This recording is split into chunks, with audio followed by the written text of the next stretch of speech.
ये जो पैसों की गणित है ना, इसे समझना बहुत ही मुश्किल है। आप मेहनत करके जितना पैसा कमाओ उतना ही खर्चा हो जाता है और एंड में तो पता ही नहीं चलता है कि गया कहाँ, एकदम गायब हो जाता है।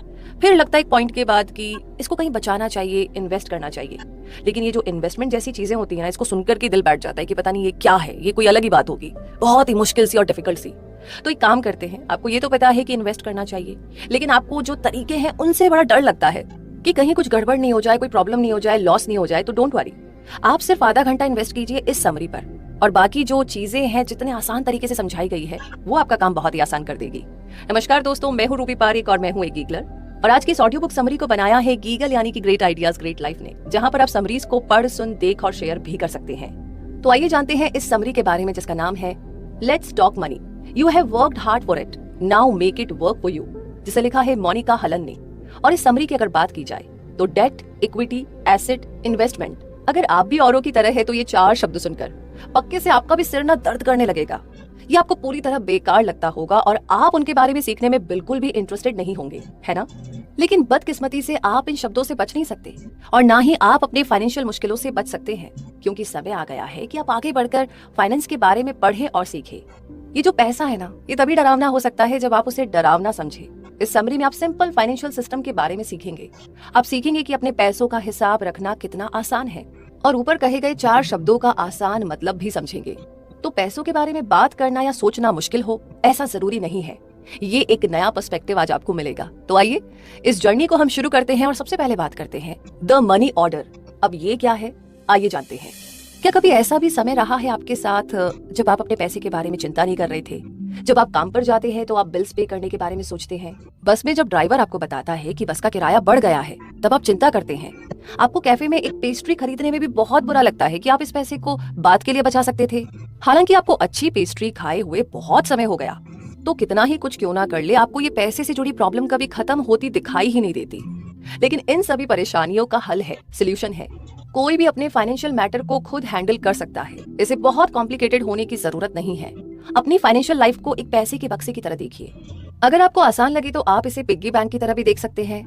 आप उस मनी बैंक को अपनी कमाई से भर देते हैं और आप किराया, रोज के खर्चों और इमरजेंसी जैसे खर्चों के लिए उस बॉक्स से पैसे निकालते हैं। अक्सर महीने के आखिर में उस बॉक्स में कुछ पैसे बच जाते हैं। वो बचे हुए पैसे आपके बच्चों के कॉलेज के खर्चे या आपके रिटायरमेंट प्लान में जा सकते हैं। अब ज्यादातर लोग यहीं पर गलती करते हैं। उन्हें लगता है कि मनी बॉक्स में बचे हुए पैसे इन्वेस्टमेंट के लिए है। वो तुरंत से स्टॉक्स खरीदने के बारे में सोचते हैं या फिर अपने पेंशन प्लान में इन्वेस्ट करने के बारे में सोचते हैं। अब आप सोच सकते हैं कि क्या बचे हुए पैसे इस्तेमाल करने का यही सबसे अच्छा तरीका नहीं है? तो हाँ, ये सही तरीका है, लेकिन ये आपका सबसे पहला कंसर्न नहीं होना चाहिए। अगर आपके पास बचे हुए पैसे हैं तो आपको सबसे पहले इन्वेस्टमेंट के बारे में नहीं सोचना चाहिए। उस बचे हुए पैसे को मेडिकल इमरजेंसी, नौकरी चले जाने या किसी फैमिली मेंबर की डेथ जैसी इमरजेंसी के लिए संभाल कर रखने के बारे में सोचना चाहिए। इसलिए आपका पहला कंसर्न यही होना चाहिए कि ऐसे अनएक्सपेक्टेड समय के लिए, जिसे हम कहते हैं अड़ी भगत, उसके लिए आप कुछ पैसे अलग करके रखें, खास तौर पर उस समय के लिए जब आपको ज्यादा पैसों की जरूरत पड़ सकती है। तो मनी ऑर्डर को समझने के बाद अब बात करते हैं डोंट स्टैश दैट कैश। मतलब ये कि इस बुक की जो ऑथर है मोनिका, वो अपनी दोस्त अनु से बिल्कुल ऑपोजिट है। जहाँ पर मोनिका हर चीज प्लान करके एक मेथड के साथ करती है, वहीं पर अनु किसी चीज को प्लान नहीं करती और तुरंत से डिसीजन ले लेती है। अनु एक केयर फ्री सिंगल पेरेंट है। वो फ्रीलांस डिजाइनर के तौर पर अपनी कमाई पर जीती है। अनु को पैसे के बारे में बात करना बहुत ही बोरिंग लगता है और उनके पास बर्बाद करने के लिए समय भी नहीं है। तो एक दिन लंच के टाइम मोनिका को ये जानकर के बहुत आश्चर्य हुआ। वो चौंक गई कि अनु पहली बार अपने फाइनेंशियल मैटर के बारे में बात करना चाहती थी। वो इस बात को लेकर के बहुत ज्यादा परेशान थी कि उन्हें नहीं पता था कि उनका पैसा जा कहाँ रहा है। अब उन्हें ये तो समझ में आ रहा था कि उनका पैसा बैंक में आता है, लेकिन उसके बाद कहाँ और कैसे खर्च होता है ये तो उनकी समझ में आ ही नहीं रहा था। तो क्या आप भी अनु की तरह है? क्या आप भी समझ नहीं पाते कि आपका पैसा कहाँ गायब हो गया? क्या आप हमेशा ये कहते हैं कि आपके पास पैसे सेव करने जितने पैसे ही नहीं है? तो यहाँ पर अनु की और आपकी प्रॉब्लम ये है कि आपके पैसे खर्च करने के तरीके में कोई सिस्टम नहीं है। आपके पास अपने खर्चे का हिसाब रखने का सिस्टम नहीं है। इसके लिए आपको सिर्फ इतना करने की जरूरत है कि आप कितना खर्च कर रहे हैं और कितना बचा रहे हैं, उस पर ध्यान दें। हाँ, ये सुनने में बोरिंग लगता है। अपने खर्चे का हिसाब रखना कोई बहुत मजेदार काम तो है नहीं, लेकिन आपको ये जानकर के आश्चर्य होगा कि हालांकि आप ये सोचते हैं कि आप खर्चीले नहीं हैं, लेकिन आप सेल या डिस्काउंट का बोर्ड देखते ही तुरंत से कोई चीज खरीद लेते हैं। आप ग्रोसरी खरीदते समय अपने बजट से ज्यादा खर्च कर देते हैं। फिर जब आपके पास पैसे कम बचते हैं तब आपको आश्चर्य होता है, आप चौंक जाते हैं, हैरान रह जाते हैं। अनु को अपने खर्चों की लिस्ट बनाना बोरिंग लगता है। ज्यादातर लोग खर्च का हिसाब रखना बंद कर देते हैं क्योंकि ये उन्हें झंझट लगता है। इसलिए मोनिका खर्च का हिसाब रखने के लिए एक आसान और बेहतर तरीका बताती है। अपने पैसों को जरूरत के हिसाब से कई हिस्सों में बांट लीजिए। जैसे मोनिका अपने पैसों को 3 हिस्सों में बांटती है, इनकम, स्पेंडिंग और सेविंग। ये सुनने में तो काफी आसान लग रहा है, लेकिन इसी का तो मोनिका ने भरोसा दिलाया था। मोनिका 3 बैंक अकाउंट इस्तेमाल करती है। उन 3 बैंक अकाउंट को उन्होंने अलग अलग नाम दिया है। वे नाम है इनकम अकाउंट, स्पेंडेड अकाउंट और इन्वेस्टेड अकाउंट। नाम में बहुत ताकत होती है। अब मान लीजिए कि आपके लॉन में रोज एक मुर्गा दौड़ता फिरता है। आप उस मुर्गे को बहुत पसंद करने लगते हैं और उसका नाम चीकू द चिकन रख देते हैं। अब सोचिए, क्या आप कभी चीकू को मारकर खा पाएंगे? मोनिका को नहीं लगता कि आप ऐसा कर पाएंगे। किसी भी चीज को एक आइडेंटिटी यानी पहचान देने के बाद उसे चोट पहुंचाने से हमें गिल्ट महसूस होता है। इसलिए मोनिका अपना बजट जल्दी से जल्दी बनाती है। जैसे ही उनकी सैलरी उनके इनकम अकाउंट में आती है, वो जरूरत के पैसे अपने स्पेंडेड अकाउंट में डालकर बाकी बचे हुए पैसे इन्वेस्टेड अकाउंट में डाल देती है। आप मोनिका के इस तरीके के बारे में शिकायत भी कर सकते हैं कि जैसे आपकी तो सैलरी बहुत कम है। लेकिन अगर आप ध्यान से सोचे तो आपको पता चलेगा कि सैलरी आपका इकलौता पैसे का सोर्स नहीं है। आपकी जिंदगी में छोटे छोटे बोनस भी आते हैं।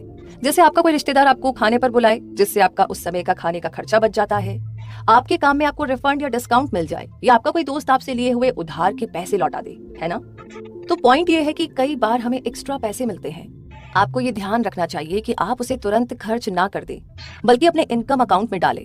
कोशिश करें जितना हो सके अपने हाथ में कैश ना रखें, क्योंकि जब आपके हाथ में कैश नहीं होता है तो उसे खर्च करने की चांसेस भी कम हो जाते हैं।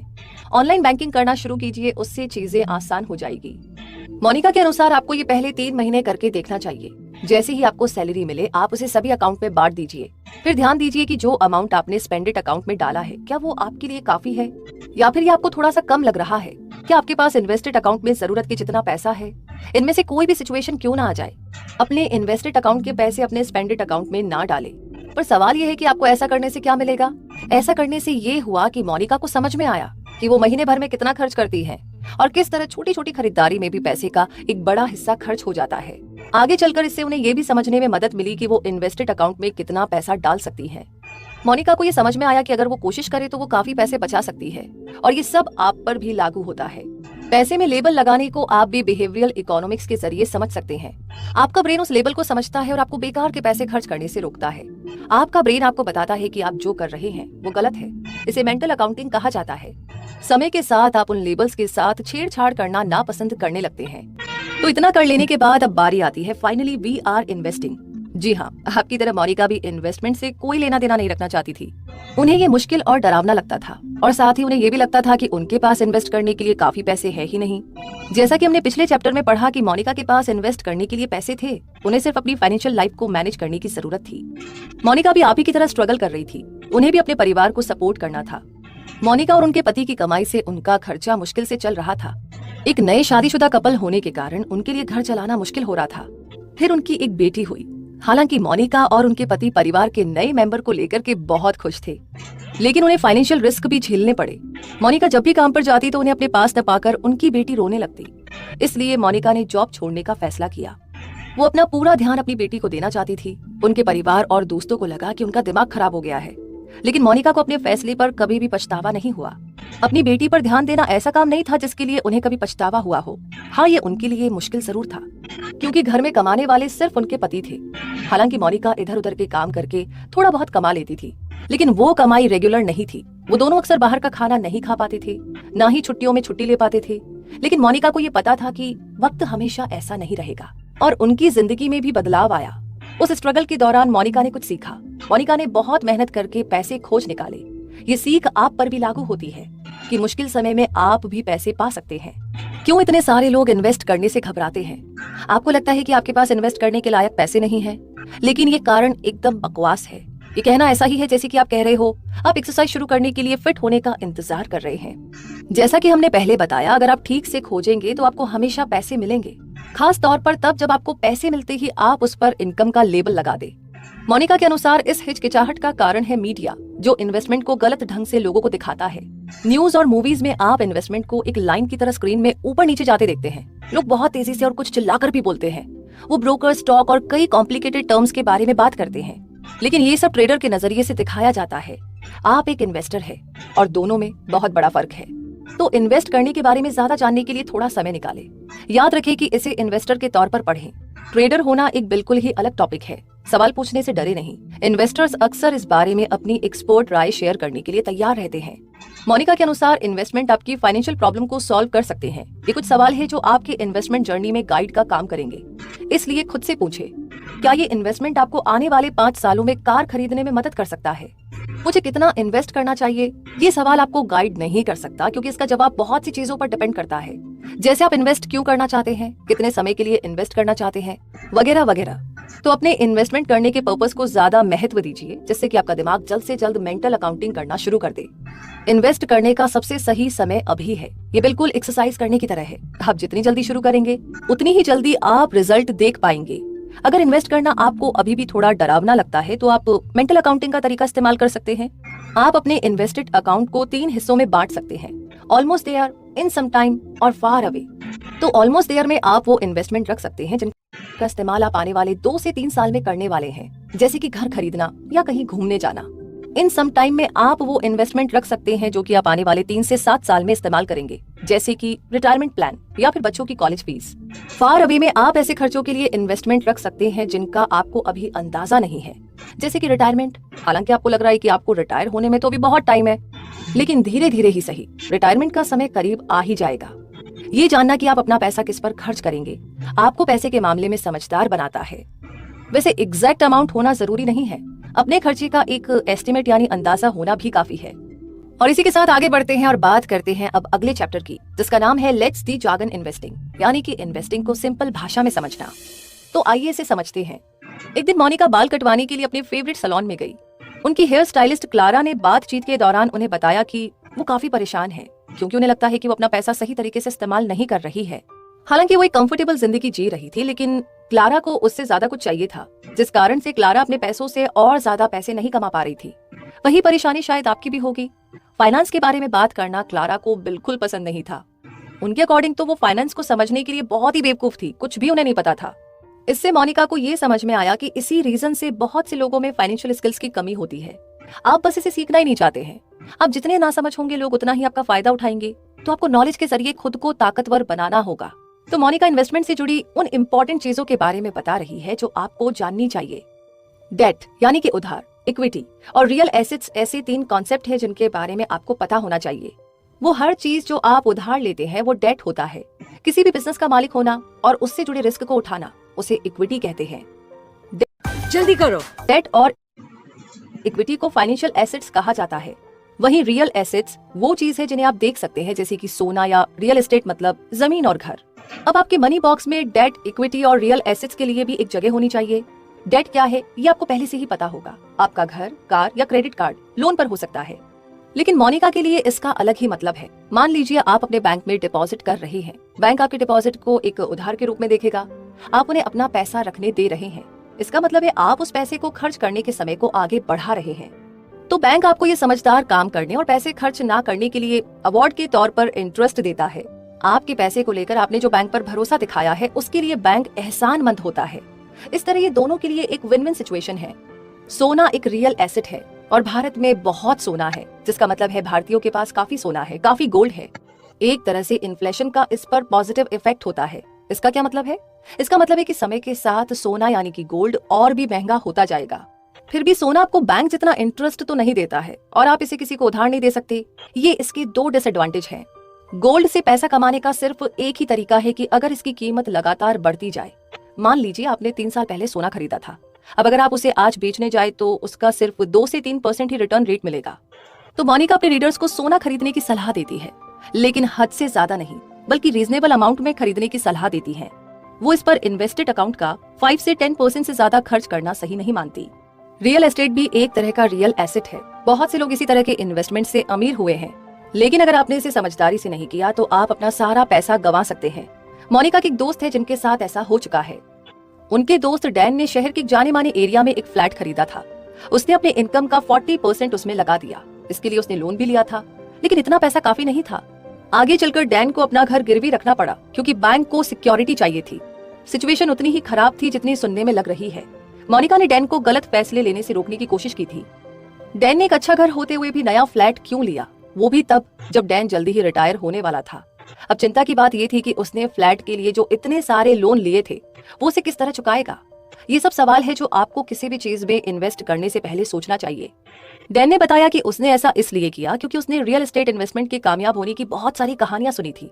वो भी अमीर होना चाहता था और उसकी पत्नी भी उसे रियल एस्टेट में इन्वेस्ट करने के लिए बोल रही थी। रियल एस्टेट में इन्वेस्ट करने का उस समय ट्रेंड चल रहा था। तो बात ऐसी है कि ये जो इमोशंस है ये हमें बेवकूफ बना देते हैं। वो कभी कभी हमसे वो पैसे भी खर्च करवा देते हैं जो हमारे पास है ही नहीं। और यही डैन के साथ भी हुआ। जब उसने सबको अमीर बनते हुए देखा तो उसकी ईगो हर्ट होने लगी और उसकी पत्नी ने तो ऑलरेडी उस पर दबाव डाला था। तो ये सिचुएशन और भी बिगड़ गई। हर साल उस फ्लैट को रिपेयर और रेनोवेट कराने के कारण डैन लगातार पैसे खर्च करता रहा। ये सब इसलिए कर रहा था क्योंकि दूसरे लोग भी ऐसा ही कर रहे थे।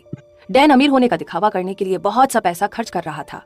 डैन शायद अमीर हो भी जाता, लेकिन उसने एक खराब फाइनेंशियल डिसीजन ले लिया। अब डैन घबराया हुआ था क्योंकि वो जल्दी ही रिटायर होने वाला था। अब वो उस फ्लैट को बेचने की सोच रहा था, लेकिन उस समय रियल एस्टेट का मार्केट डाउन था और उसने इसमें अपना पूरा पैसा लगा दिया था। रियल एस्टेट में इन्वेस्ट करना सबके लिए नहीं होता है। आपको समय समय पर इसके मेंटेनेंस पर खर्च करना होगा, फिर इसमें प्रॉपर्टी टैक्स और इंश्योरेंस का भी खर्च होगा। मतलब कि ये एक ऐसा लॉन्ग टर्म इन्वेस्टमेंट है जो सबके लिए नहीं है।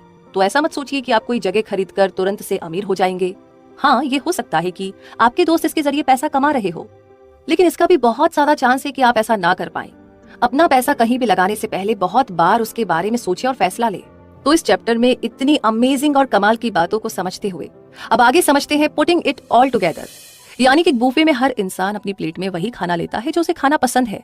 अब यहाँ पर शायद एक 15 साल की लड़की को फ्राइड खाना ज्यादा पसंद हो तो वो ऑयली खाना लेगी, जैसे फ्राइड चिकन या फिर किसी तरह की मिठाई। लेकिन उसकी माँ जो अभी 40 की होने वाली है, उनकी हेल्दी खाना लेने के चांसेस ज्यादा है, जैसे कि सलाद या सुशी। खाने की पसंद की तरह ही हमारे खर्चे भी अलग अलग होते हैं। अगर आप पैसे के मामले में सावधान रहना चाहते हैं तो आपको कोई चीज सिर्फ इसलिए नहीं खरीदनी चाहिए क्योंकि आप खरीद सकते हैं। आपको मनी बॉक्स याद है ना? आप जो भी चीज खरीदे उसकी आपके मनी बॉक्स में जरूरत होनी चाहिए, या यूं कहिए कि आपको वही प्रोडक्ट खरीदना चाहिए जो खरीदने के लायक हो। अब आपको कैसे पता चलेगा कि वो प्रोडक्ट खरीदने के लायक है या नहीं? तो इसके लिए कुछ खरीदने के लिए आपको 3 चीजों का ध्यान रखना चाहिए। सबसे पहला है उसकी कॉस्ट, यानी कि कीमत। किसी भी चीज को खरीदने से पहले उसकी कॉस्ट देखना आम बात है। कॉस्ट 3 तरह की होती है। उसमें से एक है प्रोडक्ट की कॉस्ट, जैसे कि बस की टिकट। दूसरा है ऑन गोइंग कॉस्ट। इसमें आपको कोई प्रोडक्ट अपने पास रखने के लिए बार बार पे करना पड़ता है, जैसे कि ज्यादा पैसे कमाने के लिए पैसे इन्वेस्ट करना। तीसरा है एग्जिट लोड। ये वो पैसा है जो आपको तय समय से पहले बाहर निकलने के लिए देना पड़ता है। जैसे कि मान लीजिए आपके पास लाइफ इंश्योरेंस है, लेकिन कुछ कारणों से आपको बीच में वो कॉन्ट्रैक्ट तोड़ना पड़े तो कॉन्ट्रैक्ट तोड़ने के लिए वो इंश्योरेंस कंपनी को पैसे देने पड़ेंगे। और अब आती है दूसरी चीज जिसका आपको ध्यान रखना है, वो है उसका रिटर्न। आप किसी भी इन्वेस्टमेंट का रिटर्न सोचकर ही उसमें इन्वेस्ट करते हैं, इसीलिए कभी भी इन्वेस्ट करने से पहले ये देख लीजिए कि उस प्रोडक्ट की रिटर्न देने की काबिलियत कितनी है। ऐसे प्रोडक्ट से संभल कर रहिए जो एब्सोल्यूट नंबर्स इस्तेमाल करते हैं, जैसे कि इंश्योरेंस। एक इन्वेस्टमेंट एजेंट आपको किसी एक खास स्टॉक में 1 लाख रुपए इन्वेस्ट करने के बारे में बताता है और कहता है कि उसके बदले में आपको 5 लाख रुपए का रिटर्न मिलेगा। तो ये सुनने में तो बहुत अच्छा लगता है ना? लेकिन यहाँ पर एक चीज है जिसे एजेंट आपको नहीं बताता, वो ये है कि उस 1 लाख को 5 लाख बनने में 30 साल लगेंगे। आपके इन्वेस्टमेंट का रिटर्न हर साल सिर्फ 5.5% होगा।